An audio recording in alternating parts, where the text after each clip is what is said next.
Hey soulmates, what's going on? Welcome back to Talking About Famous Paintings, where we take a look at a famous painting and just talk about it a little bit. A little bit of history, a little bit of how it looks like it was made, a little bit of what the artist is like. We talk about a few things on here. Today we're going to be talking about Henri Matisse's Woman with a Hat. Now, Henri Matisse is one of the most important figures of modern art. He was the contemporary of, well, Pablo Picasso. He was the two big ones, one of the two big ones, during the real kickoff of the modern art movement. And Henri Matisse came to fame in the very early 20th century, along with, well, Pablo Picasso, too. We might take a look at Pablo Picasso next time, but today we're going to talk about Henri Matisse. Now, Henri Matisse, he started off doing, still lifes and such, do some very rudimentary painting, and it wasn't all that interesting to look at. It was nice, but it wasn't really his thing. So what he did is he started painting the way he wanted to paint, and then he eventually became somewhat of a divisionist in his very early work, but then he quickly started doing his own thing, and he started applying paint in a very loose and painterly fashion with the most vivid colors he could find. And he helped found one of the most important early movements that didn't last for all that long, but it was the fauvism movement, where these artists, a lot of them, would use all the bright colors that were available to them at the time and paint very purely colored pictures. The idea here was that there were so many new colors then, like, there was alternatives to vermilion now. There were naphthol reds and cadmiums were being expanded. Cadmium colors were ranging from yellow to orange, and pretty soon around this time we would see cadmium red, which Henri Matisse was one of the first artists to really use a cadmium red, and that's why cadmium red exploded into popularity. Before he used it, not a lot of people really used it, but that's another painting for another time. Here, when we look at Woman with a Hat, this is one of the most famous pieces of the first Fauvism exhibition because people wrote about it and they expressed their horror at this painting. And looking at the painting right here, it really is a sight to take in. Looking at all the brightly colored elements to it. I remember I first saw this painting in an art history class. And, I was looking at all the slides up through art history and I was thinking to myself, oh, this is all pretty nice. This is cool. But then the instructor showed us a slide of Woman with a Hat, and oh my god, my mind was blown because I didn't know paintings could look like this. And I was viewing this painting probably a little more than 100 years after the fact, so the fact that I didn't know that paintings could look like this at the time was a bit of a culture shock, even 100 years after the fact. Think about that. Woman with a Hat is quite notable because it takes what's really great about Van Gogh and it takes bits of Cezanne as well as a little bit from the Pointillists and it moves them forward in a way that no one really expected because the paint here is so wildly applied, which is probably why it was given the name that it was by an art critic, this particular movement, the Fauvists. Apparently, the critic got the term for the movement from looking at one of the exhibitors who was painting some animals and decided to name this particular collection of paintings this, derogatory term at the time. Now we just think of it as a name for the movement. But at the time, it was not so nice. Well, Matisse was painting his wife. I think her name was Amélie. And she was a frequent model for him at the time. And this wasn't anything new. The Impressionists and the Pointillists were just using any old person they could find to model for them. Van Gogh would do it, Monet would do it. They weren't really going out and seeking models like they would in yesteryear. They were just painting acquaintances, friends, family. And that's what Matisse was continuing the tradition of here by painting his wife. and he would paint all sorts of people, but he would also get his own models later on. But here it's his wife wearing what appears to be very fanciful garb. She's wearing what looks like some sort of very delightful hat that she probably had in her collection already. I don't know if Matisse recommended she wear that or whether she just put it on herself. I like to think that maybe she made her own choice and decided to wear the hat and told Matisse that she wasn't going to take it off. I think that would be quite fun, actually. This painting also marks the decided shift away from divisionism that Matisse was very into at the time, because he didn't start out as divisionist, he moved into it, but after doing that for a little while and completing what was actually a really, really delightful picture called, oh, Lux Calm et Volupte. Oh, God. Okay, there's actually a little translation below this. It's called Luxury, Calm, and Pleasure. Oh, that's so much better. And yeah, this painting actually has shades of his later work. It's not really I don't know if naturalistic is the best way to describe the color in a pointillist or divisionist painting, but this does have some very exaggerated color in it, and compared to the work of Signac and Seurat, this doesn't have naturalistic color at all. My God, the color that he's using is so, it's exploding off the picture is what it's doing. It looks like he's dumped a rainbow onto the canvas. And there's a loose sense of pointillism about it. It doesn't look like he's employing pointillism completely. It's really interesting to look at, and I'm kind of think it's remarkable that he abandoned the style more or less the next year, and then created a Woman with a Hat, and that's when he began his more painterly style. And then he actually developed his style even more from there with more abstract shapes. Here, the abstraction hasn't really taken hold completely yet. There's still a sense of form, and there's still a sense of somewhat three dimensions. It's not completely flat like a lot of his later work. If you view his later work, it gets flatter and flatter and flatter until the end of his life, when he was doing literally paper cutouts from paper that was painted with gouache, and then he would cut it out into shapes and glue it on a canvas or some other kind of support. I'm not completely clear on how he made those. I don't recall at this time, but I just know that he was gluing them onto in arrangements, and we'll just leave it at that. But here you can still see the form, you can still see the depth. There's still a sense of that kind of classical painting in there. But then you see the arrangements of colors here, from the blue juxtaposed to the yellows in the neck. It's interesting that he juxtaposed the blue with the yellow, because it was understood at the time that the complement of blue would be orange. But because he used the blue there on both sides, look at her neck on both sides, it pushes the figure forward that much more. And the background is nothing to look at. It's just a completely abstract background. Just a swirling of colors that he didn't really spend much time on. He spent all of his time on the figure and then left the background very much unfinished. You can see some reds on one side of the face where he would use his viridian, his blue-green, to make that explode, and then he would use some crimson magenta at the bottom beneath it to add conflict. He would use all these complementary colors everywhere. The crimson next to the blue-green, the blue next to the yellow. It seems as if Matisse was really grasping an understanding of what visual complements were, even though the common understanding, I think at the time, was that red, blue, and yellow were the primary colors.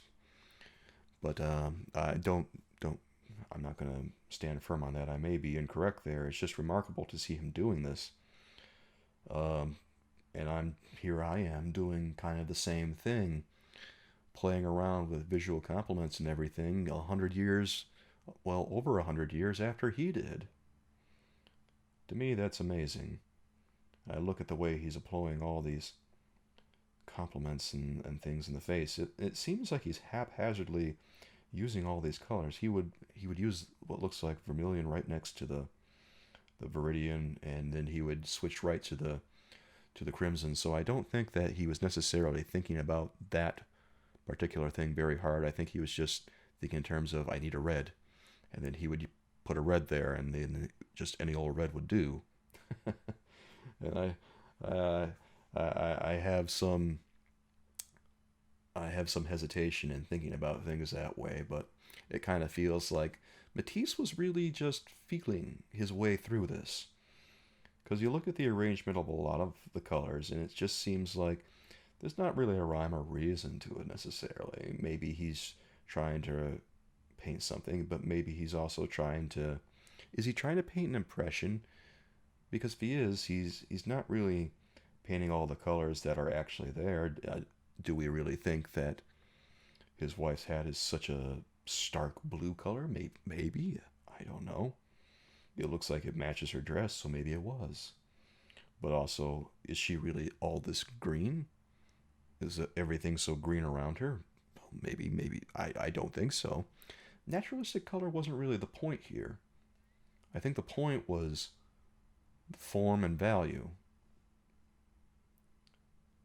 And that's what really strikes me here is the use of value in really creating the form. I mean, I've always said that you could get away with murder as long as you get the values right. And Matisse seems to be doing that just here. Now, I'm not going to say that the values look like they're 100% good. It looks like he's really dipping his toe into the waters of abstraction here. But you can see the sense of form, and you can see the sense of value that are still lingering on the canvas. They're ebbing away, but they're still there, and I think that's kind of fascinating.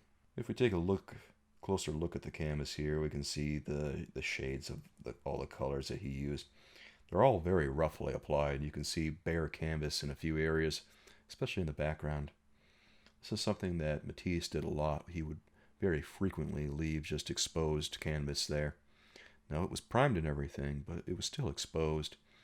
And the thing about Matisse's paintings is that they weren't particularly well prepared. They weren't particularly well painted. And when I say that, I mean that the craftsmanship is not 100% there. I've seen a lot of Matisse paintings in person, and what's most shocking about them is the relatively poor state that they're in. They're kind of falling apart. I don't know if the ones that I've seen have been restored or not, but a lot of them I've seen were in New York, because I went to New York a few years ago, and I saw all of his paintings there, that they had there, at all the various museums. And a lot of them were pretty rough. Some of them held up all right, but others, you look at that and go, wow, that doesn't look anything like how it looked in the book. And yeah, that's just one of the more unfortunate things about Matisse's paintings, is that he didn't take great care to paint in a way that would really preserve his paintings, and he didn't paint in a way that would really stand the test of time. So unfortunately, a lot of his paintings are falling apart now. And I have not seen Woman with a Hat, so I can't say whether it's lasted. It looks like he's used a little bit of white. The white at the time that every painter used was lead white, so there's probably a great deal of lead white in the painting, and a lot of the colors that contain that have probably held up reasonably well. Now, over the course of 100 years, there might be some long-term delamination, because that's one of the drawbacks of white thin, but it was also the only one they had to use, so it's a distinct possibility, but maybe not. I don't know. Matisse, his colors are so wild to look at, and I really do love studying this painting and trying to really understand it. I'm trying to get a close-up of it now. Yeah, you can see individual brushstrokes. There's thick paint and there's thin paint, and sometimes it looks like he would just use color straight from the tube. Like, it looks like he would just draw with Viridian. He would draw with Viridian, and it looks like he was drawing with crimson. He was drawing with blue. Oh, that's so much fun. His wife has a very stern look on her face. Doesn't it look like doesn't it look like she's annoyed with her husband?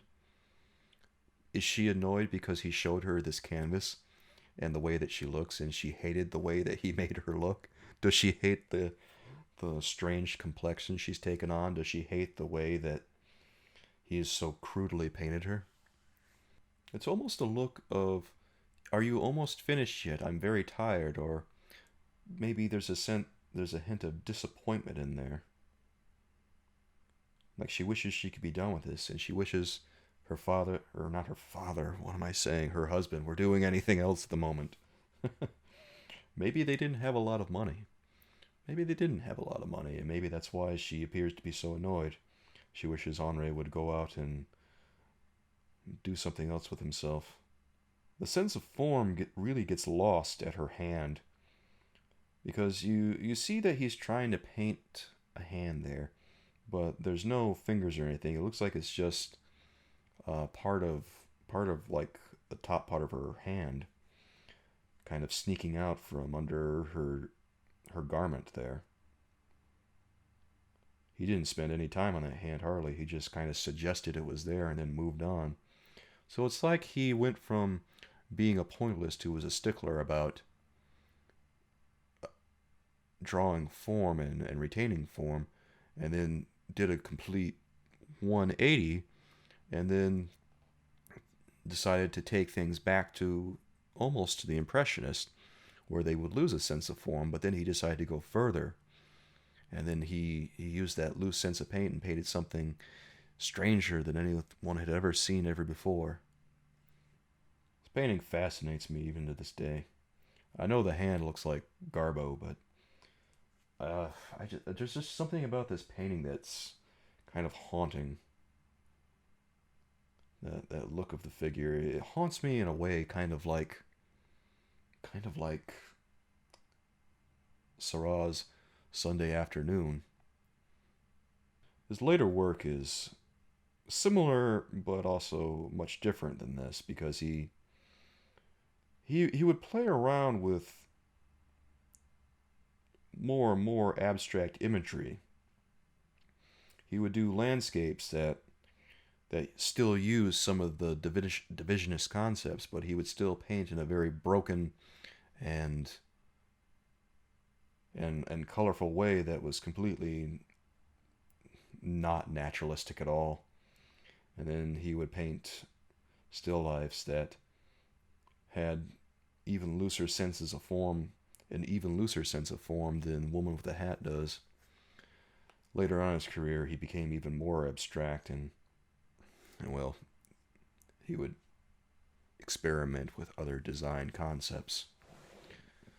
Well, I think that's about it for Woman with a Hat today. I had a lot of fun discussing this one. It's a painting that I like it a lot, even though it doesn't seem to, it has that unfinished quality about it. Like part of it seems to be there and it seems to be finished, whereas another part of it seems to just be kind of slopped on. It's a fascinating painting to look at. One that really shocked me when I saw it. And I don't know how you guys feel about it. Well, let me know how you feel about it. Tell me how you feel about it in the comments section. And if you want to hear me talk about a painting, well, go ahead and suggest one, and I'll go take a look at it, and we'll talk about it, because I don't mind. Anyway, guys, really hope you like this. Hope you appreciate hearing about Henri Matisse and One with a Hat. Next time, we're going to be taking a look at, I think we're going to talk about Pablo Picasso's Les Demoiselles d'Avignon. I think that's the name of it.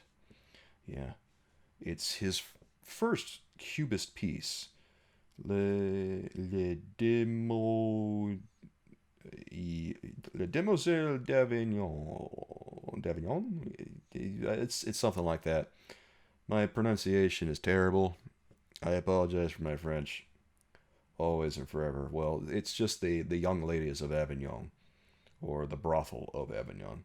But anyway, we're going to take a look at that painting because it's one of the more interesting paintings and one of the very first Cubist paintings. I guess you could call it a proto-Cubist painting.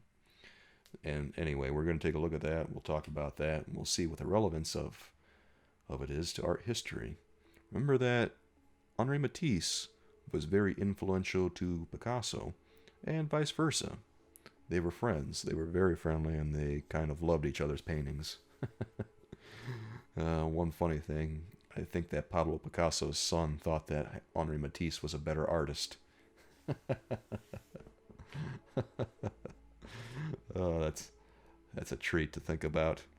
How much that must have bothered Picasso. Anyway, guys, be sure you give this a like.